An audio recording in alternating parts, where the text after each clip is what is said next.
Jacob, and welcome everybody. I'm Mikki Morrissette. I use she, her pronouns. I've been a member of this congregation, I think, 12 years now.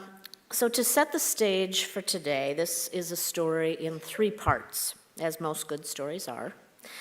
However, today we're going to start with part 3, and then we're going to work in reverse order to part 1.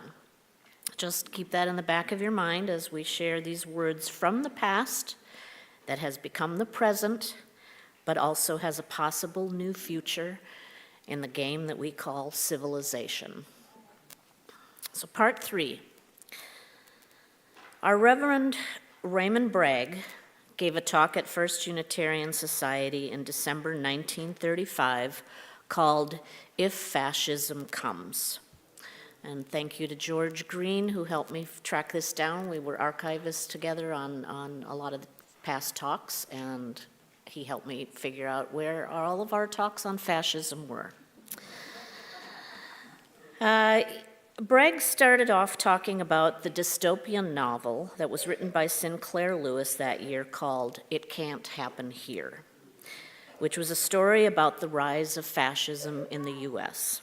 It depicted a populist named Buzz Windrip, who's elected president by promising to restore greatness and fight crime and welfare cheats. Instead, after election, he consolidated power, suppressed dissent, and established a dictatorship with stormtroopers.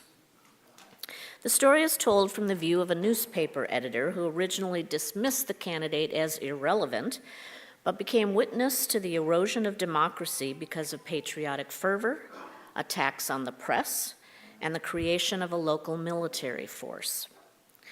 Sinclair Lewis's book, Bragg said, explores the dangers of political polarization, the rhetoric of us versus them, and how easily democracy can be destroyed from within. As Bragg went on in his talk, he suggested that if people could actually see the record of fascism compared with achievements, people would conclusively see that Hitler's Germany and Mussolini's Italy made much of their plans to increase prosperity, but would instead find wages steadily declining. He said both promised peace, but carried on unprovoked war and a fast and loose diplomatic game. He said that nationalism is the disease of fascism because it corrupts the public mind with pseudo-racial theories and enslaves them to their own prejudices. One direct quote, "Fear is the state from which men commit political suicide."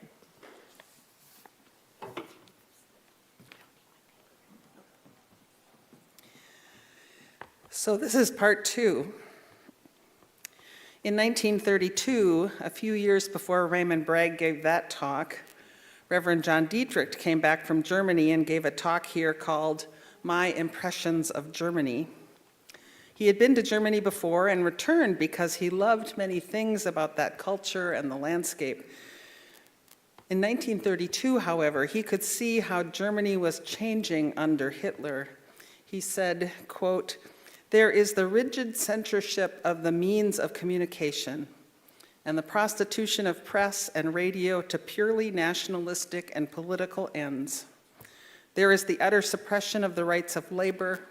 There is the attitude which is slowly but surely restricting the freedom of women and driving them back into the kitchen.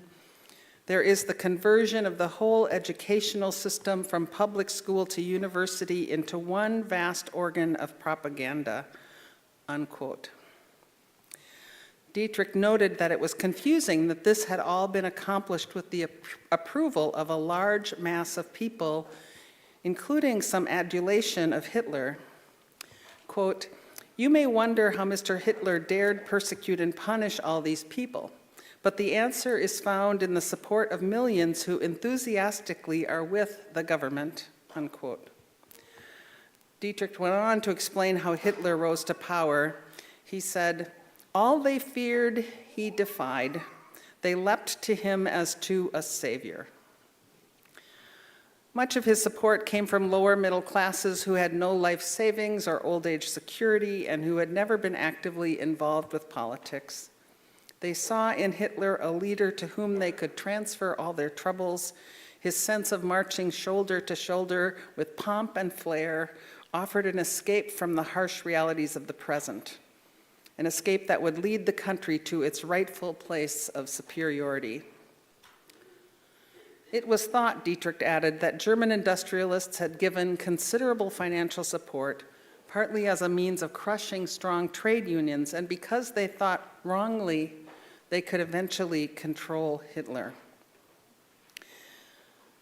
Hitler's power had also been accomplished by imprisoning and brutally treating dissent. People faced the prospect of imprisonment without trial, allowed largely, quote, because the people had been convinced that these dissenters are actual enemies and should be treated with an iron hand, unquote. Even though those being persecuted had made Germany their home for generations and had added to its culture and economy, Dietrich said, the propaganda was working, propped up by young people who were learning about Nazi theories of race, focused on anti-Semitism and the superiority of the German people. Reverend Dietrich also talked often at First Unitarian Society about how the U.S. and the world could be improved. In a talk called Our Haphazard Civilization in Need of a Plan, he talked about the need to build toward a global connection. He said that because of advances in communication, transportation, and economic interdependence, quote, our planet is today smaller than almost any single nation a century ago, unquote. We must get rid of narrow and petty nationalistic loyalty and substitute a planetary consciousness and loyalty to the human race. The whole world must be seen as an economic and political unit. General free trade is one of the first necessities of the world today. All protective tariffs should be cast aside in all countries, unquote. He pointed out his criticism of where industrial capitalism was leading us. Quote, the most damning indictment that can be brought against our present civilization is that it has placed production above humanity, material wealth above personhood, unquote. Reverend Dietrich also said that it is only in the darkest moments that we can make decisions to change our course. He said, we otherwise tend to be floating on the current of chance, generally content to travel wherever the stream might go. It is when we hear the thunder of rapids ahead and the pounding of waterfalls plunging that we get serious and cry, every person to the oars. Nearly 100 years ago, with the world at war and the Great Depression still lingering, Reverend Dietrich laid out strong views in his talk, These Terrible Times, How Shall We Face Them? And the purpose of his talk that day, he said, was to answer this question. In a world so dark and forbidding as this, where the powers of evil seem to be in the ascendancy, what are the sources of our hope? In a world where all seems black, how can we continue in our struggle toward the light? He reminded us of the old falsehood that human nature cannot be changed, that we can refuse an economic system that causes injustice, and that we can refuse selfish nationalisms and greedy imperialisms.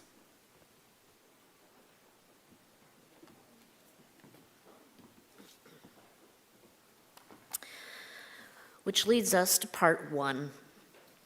As introduction to this group of excerpts, let me first ask, how many of us have ever played the game Civilization, which was a board game in the 1980s and then a computer game in the 1990s?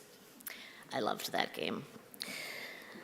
The goal of the game is to lead an entire human civilization over the course of several millennia by controlling various areas, such as urban development, government, trade, research, and military. The player advances the exploration and development of the world and makes decisions about how to set forms of government, tax rates, and research priorities. So as I share a few more of Reverend Dietrich's words from 100 years ago, keep in the back of your mind this question. When we emerge from the fire and the ashes of today, what are we going to build in a new way? This is a new year, but not yet a new era. What do each of us want to prioritize for reshaping? So, a few more thoughts to share from Reverend Dietrich, and let's think of this as part one, looking forward to a new year, a new era, a new start.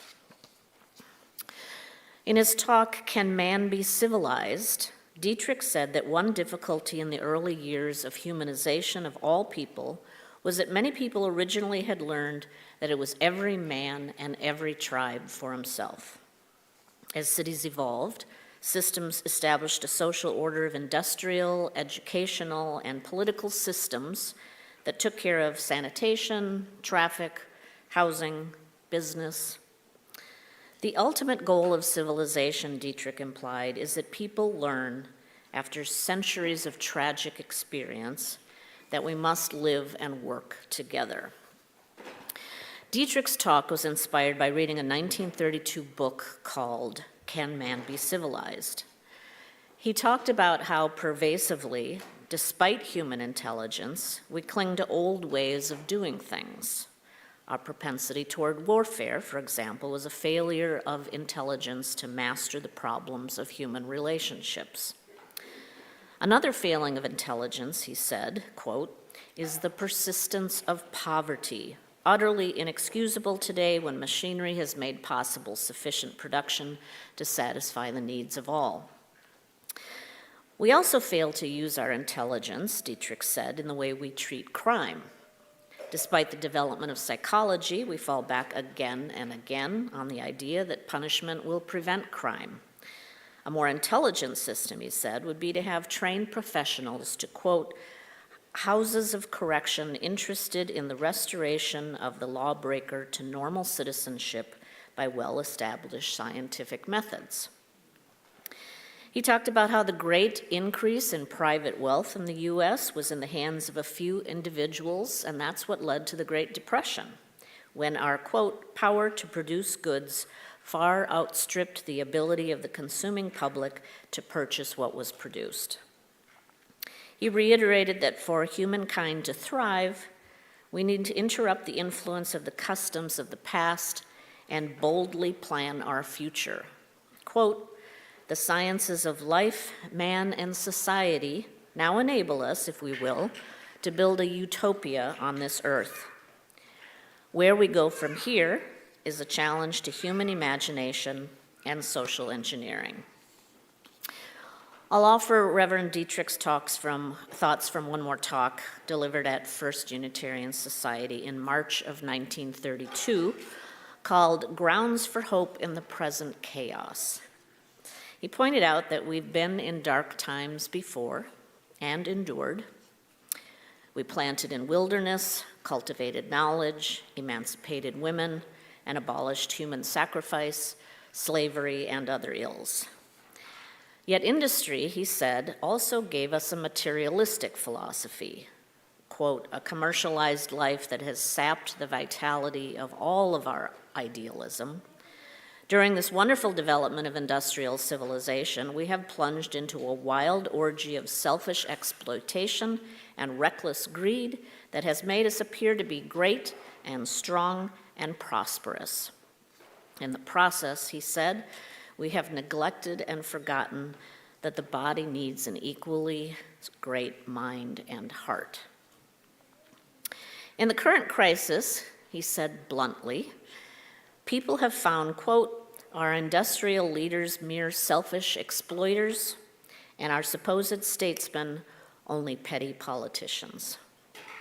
However, Dietrich said, quote, the basis of hope lies in the worldwide restlessness of these times. There has been only one age in human history that in its restlessness was comparable to the present time, and that was the period of the Renaissance. It was the age of great thinkers and great explorers.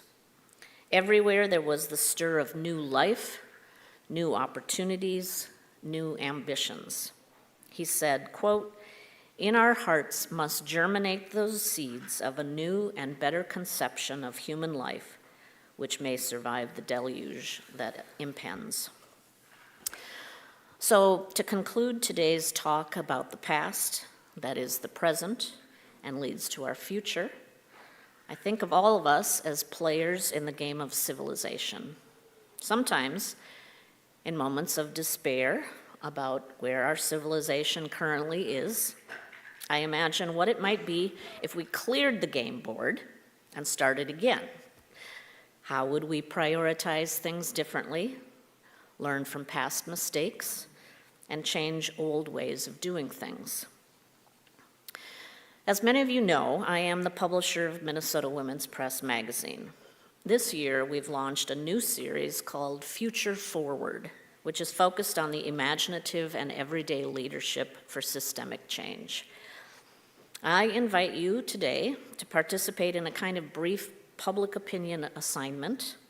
Around the building today, in the back of this hall, I think out in the entry, a couple tables downstairs in the social hall, you'll find note cards and pens. With an eye toward the renaissance that will come after these dark ages, write down what you want to see as a priority when we can replant.